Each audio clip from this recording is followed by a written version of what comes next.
তোর মা সত্যি কথা কইতেছে? এই তোর পেটে কি বাচ্চুর বাচ্চা? সত্যি করে ক, সত্যি করে ক কইতেছি। তুই তাই হয়ে থাকে তাইলে কইলাম তোর জীবন শেষ। তুই কোনো সমাজে মুখ দেখাইতে পারবি না। তুই তো বিপদ থেকে নিয়ে আইলি।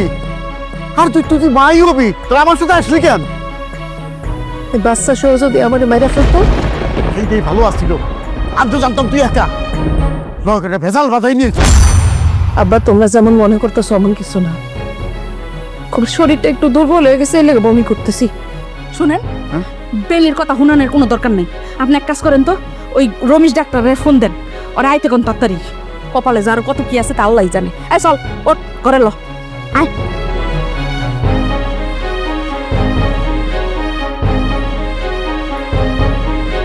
ডাক্তার সাহেব, এ আপনি কোথেকে কথা কইতেছেন?